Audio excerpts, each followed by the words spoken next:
Welcome, Martin, and thank you for your presentation today. Where do you see growth being maintained, and what are the main risks? Certainly, the perception of risks is around trade, and that's obviously going to see a little bit of a reduction in global growth, but not to the point where it's going to push the world into recession.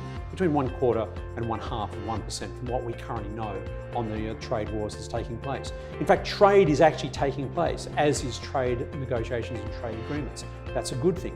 The Chinese are taking a very measured approach, but they'll negotiate with the United States at a time and place that suits them, and certainly on terms that suits them in their longer vision for China.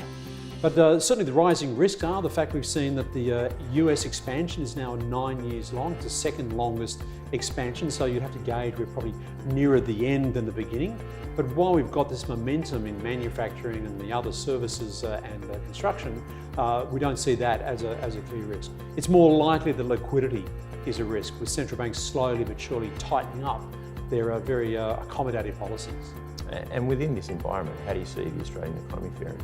Well, Australia's actually doing pretty well. We're growing at about 3%.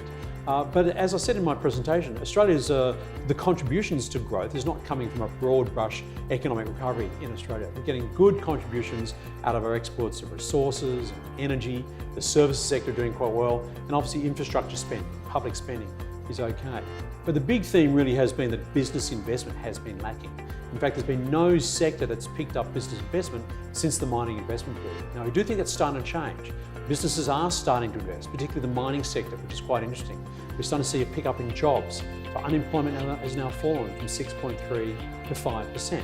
We need to see more of that, and it's likely we're going to have to see at least another 18 months of 3% growth to see the labour market tighten up enough to start to see wages growing, because that's one of the key missing ingredients to our economy. Wages have been going backwards, therefore households are not spending. And that households are 45% of our economic activity, so it's really important. What do you see the big themes in 2019? Yeah, well, certainly the big theme is around risks are rising. We've touched on trade, rising interest rates set by central banks, rising US dollar. They're negative risks, quite clearly. There's been a lot of talk about China and whether in fact that's a big risk. It's got high levels of debt, but it's also got very high levels of saving. And we think the Chinese authorities will continue to manage their economy pretty well. So we think that's pretty much of a story of continuing momentum.